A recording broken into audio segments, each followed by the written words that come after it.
semua, sebelumnya perkenalkan, nama saya Arum Wahyu Nugraheni dengan nomor induk mahasiswa 220142167 dari Prodi Pendidikan Bahasa Inggris, jurusan Bahasa dan Sastra Inggris, Fakultas Bahasa dan Seni, Universitas Negeri Semarang. Tujuan dari pembuatan video ini adalah untuk pemenuhan tugas individu dari mata kuliah pendidikan konservasi sekaligus untuk memperkenalkan konservasi lingkungan yang berada di daerah sekitar tempat tinggal saya. Sebelum saya menjelaskan apa sih yang dimaksud konservasi itu?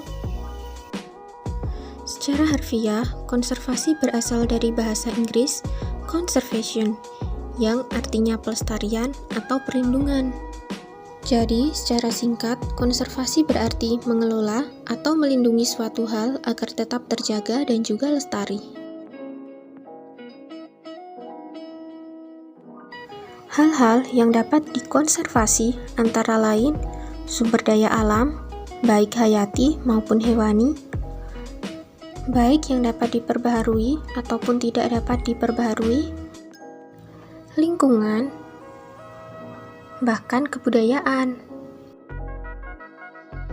Itulah dia pengertian singkat dari konservasi. Setelah mengetahuinya, pasti sudah ada gambaran ya mengenai usaha-usaha yang dapat kita lakukan dalam upaya konservasi. Upaya konservasi sendiri dapat kita lakukan dalam berbagai lingkungan loh.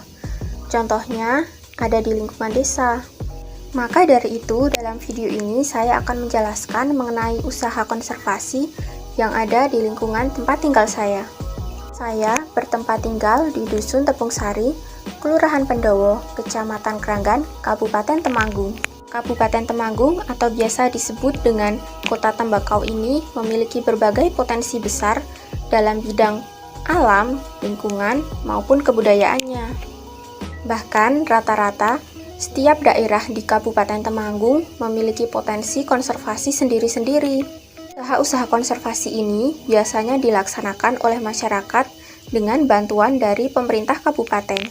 Satu contohnya berada di Dusun Ngabean, Desa Ngropoh, Kecamatan Kranggan, Kabupaten Temanggung. Desa ini memiliki konservasi lingkungan dengan membangun embung di desa tersebut.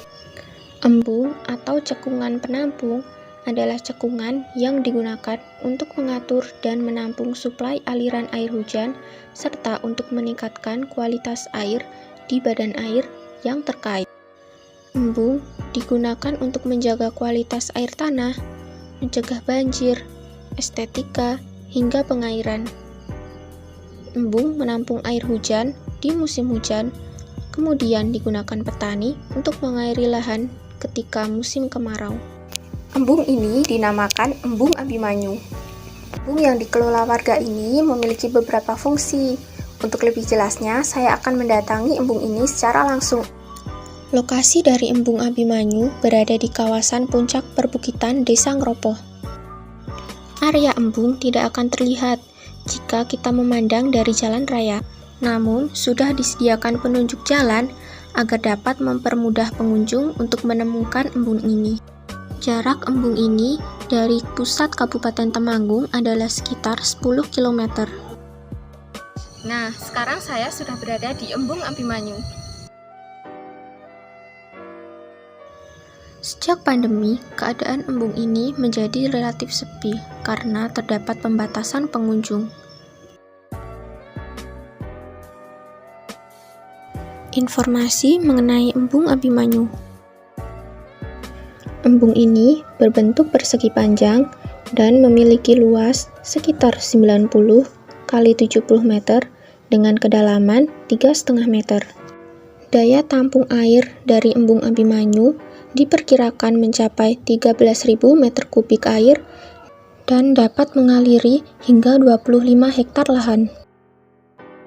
Alasan utama dari dibangunnya embung ini adalah karena pada saat musim kemarau, tanah di sekitar embung sangat kering dan dapat mematikan tumbuhan.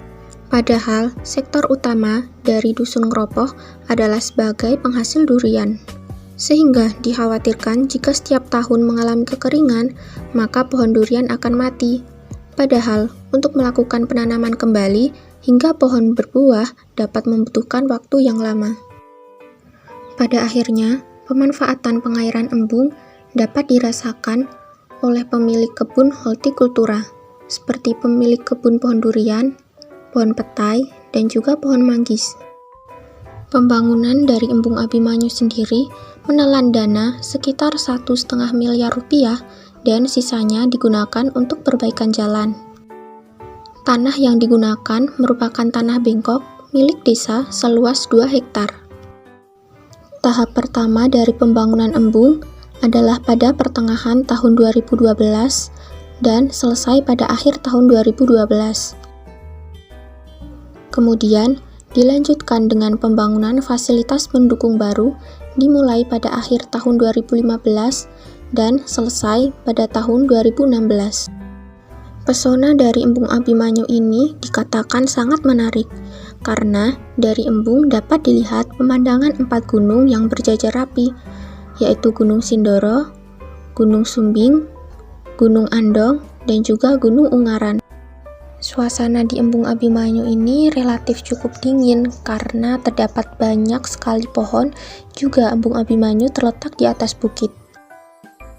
Biaya untuk masuk ke dalam Embung Abimanyu ini pada awalnya sebelum pandemi adalah sekitar 3.000 hingga 5.000 rupiah dan dibuka untuk pengunjung dari sekitar pukul 6 pagi hingga 6 sore.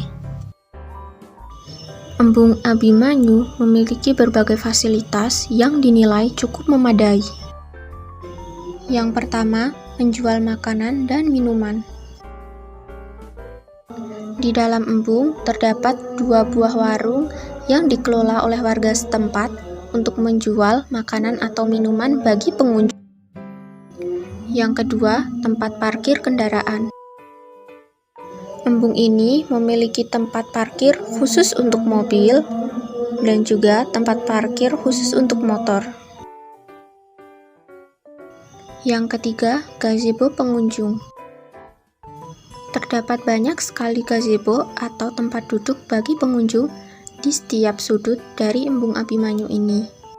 Setiap gazebo memiliki teduhan ataupun di bawah pohon agar pengunjung merasa nyaman. Di setiap pinggir sisi embung, rata-rata terdapat 3 hingga 4 gazebo. Ketika sebelum pandemi, meskipun terdapat gazebo yang banyak, namun keadaan yang ramai terkadang membuat pengunjung tidak mendapatkan sisa gazebo untuk duduk. Yang keempat, toilet. Di sini terdapat 2 buah bangunan toilet dengan 2 toilet di setiap bangunannya. Yang satu adalah di sebelah gedung aula dan yang satu ada di belakang warung. Yang kelima, tempat ibadah atau musola. Area embung memiliki sebuah musola utama, namun sayangnya jalan menuju musola tersebut masih dalam keadaan ditutup. Warga juga menyediakan musola di bawah warung. Selanjutnya, kebersihan embung.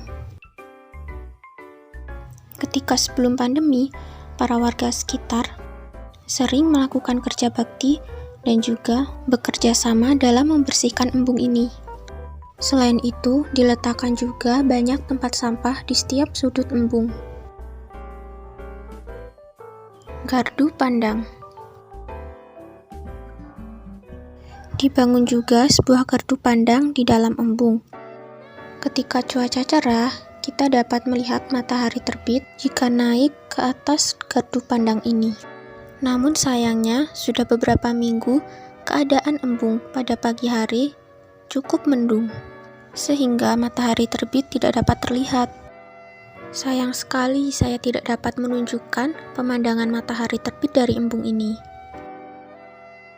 Dan yang terakhir adalah aula. Aula ini sering dipergunakan sebagai tempat pertemuan atau tempat berkumpulnya para warga ketika sedang mengadakan sebuah acara.